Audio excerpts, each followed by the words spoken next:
প্রিয় বিএ যারা ফার্স্ট সেমিস্টারে সাপ্লিমেন্টারি এক্সাম দেবে, যারা বর্তমানে থার্ড সেমিস্টারে পড়ছো বা কেউ ফিফথ সেমিস্টারে পড়ছো বা কেউ গ্র্যাজুয়েশন কমপ্লিট মানে গ্র্যাজুয়েশনের সিক্স সেমিস্টারের পরীক্ষা তোমাদের দেওয়া হয়ে গেছে, তবে ফার্স্ট সেমিস্টারের যাদের হিস্ট্রিতে সাপ্লিমেন্টারি এক্সাম যারা দেবে তাদের জন্য আজকের এই ভিডিওটি অত্যন্ত গুরুত্বপূর্ণ।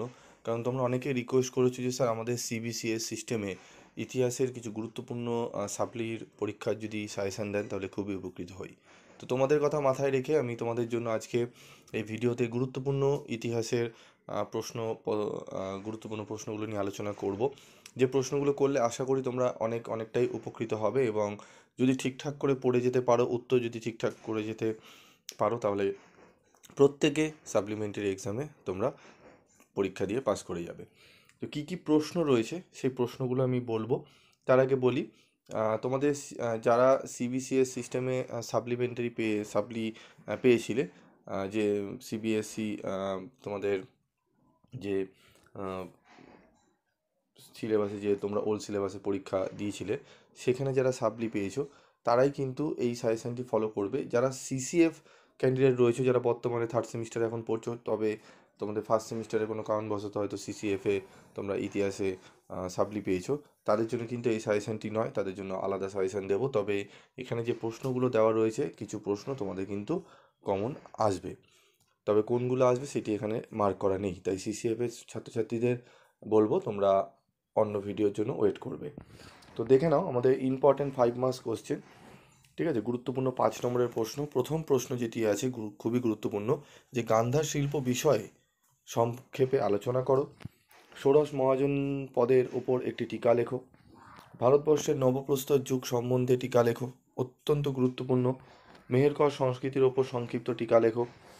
ভারতে আলেকজান্ডারের জয়লাভের কারণগুলি আলোচনা করো। এই যে প্রথম যে 5টি প্রশ্ন দিলাম, এই প্রথম 5টি প্রশ্ন তোমরা যদি ভালো করে করে যাও, এমন হতে পারে এই প্রথম 5টি থেকেই তোমরা 4টি প্রশ্ন কমন পেয়ে গেলে। তবে রিস্ক নেবে না, এর জন্য আমাদের কী করতে হবে, আরও কিছু এক্সট্রা প্রশ্ন আমাদের পড়তে হবে। আমি এই 5টি প্রশ্ন প্রথমে রেখেছি, এর কারণ রয়েছে, কারণ এই প্রশ্নগুলো অত্যন্ত গুরুত্বপূর্ণ এবছরে দেওয়ার জন্য। তোমরা কিন্তু 2024-এর প্রশ্নপত্রে কিন্তু পরীক্ষা দেবে, 2025-এ দেবে, তবে 2024-এর প্রশ্নপত্রে তোমরা লাস্ট দেখবে 2023 অবধি কোশ্চেন পেপার পাবে। তারপর দেখো, শক শাসন রুদ্র দামনের ওপর একটি টিকা লেখো। বৈদিক যুগে জাতিভেদ প্রথার ওপর আলোকপাত করো, অত্যন্ত গুরুত্বপূর্ণ প্রশ্ন এটি। এই 7টি প্রশ্ন ভালো করে তোমাদের রেডি করতে হবে, 7টি প্রশ্ন খুব ভালো করে তোমরা রেডি করো।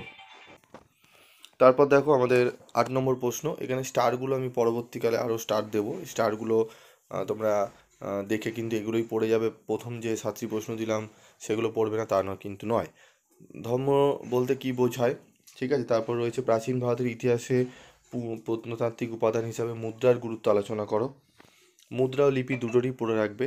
অশোক কেন কলিঙ্গ আক্রমণ করেছিলেন, অত্যন্ত গুরুত্বপূর্ণ। গৌতমী পুত্র সাতকর্ণীর কার্যাবলী সম্পর্কে সংক্ষেপে আলোচনা করো। তারপর রয়েছে আমাদের 12 নম্বর প্রশ্ন, বৌদ্ধ ও জৈন ধর্মের মধ্যে প্রধান পার্থক্যগুলি উল্লেখ করো।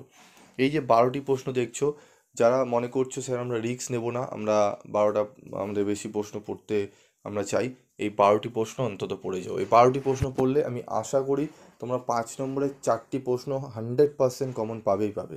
4টে প্রশ্ন, 5টা তোমাদের করতে হয়, 4টে কমন 100% পাবে, এর বেশিও হবে, মিনিমাম তোমরা 4টে পাবেই এই 12টি প্রশ্ন যদি ভালো করে যাও। আর প্রথম 7টি প্রশ্ন তো অত্যন্ত গুরুত্বপূর্ণ, ঠিক আছে। এবং এক্সট্রা প্রশ্ন হিসাবে তোমরা 13 নম্বর প্রশ্নটি পড়ে যেতে পারো, তবে এই প্রশ্নটি আসার সম্ভাবনা বড় প্রশ্নে, ঠিক আছে।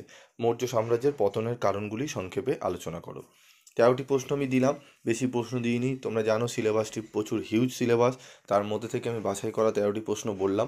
রিস্ক না নিয়ে এই 13টি প্রশ্ন একটু ভালো করে কষ্ট করে পড়ে যাও, কারণ যা অনেকেরই আছে লাস্ট অ্যাটেম্প, আবার অনেকের রয়েছে 2টো অ্যাটেম্প। তাই বলবো যখন দিচ্ছ, অনেকে বলেছো স্যার আমার তো এটা এই অ্যাটেম্পের পর আরেকটা অ্যাটেম্প পাবো, তো তোমরা এই চিন্তাভাবনা নিয়ে যাবে না পরীক্ষা দিতে, ভাববে যে আমাকে সাপ্লিমেন্টারি এক্সাম দিয়ে এই বছরেই ক্লিয়ার করতে হবে, এই মানসিকতা নিয়ে যেতে হবে এবং করতেই হবে, এই মানসিকতা তোমাদের কিন্তু রাখতে হবে, ঠিক আছে। তাই বলবো খুব ভালো করে করো, এবং তোমরা যে যার বইগুলো রয়েছো সেই বই থেকে উত্তরগুলো চেষ্টা করবে খুঁজে নেওয়া। যারা মনে করছো না স্যার আমার বই নেই সেরকম, স্টাডি মেটেরিয়াল যদি সংগ্রহ করতে চাও করতে পারো। আজকের মতো এইটুকুই, দেখা হচ্ছে পরবর্তী ভিডিওতে। সকলে ভালো থেকো, সুস্থ থেকো।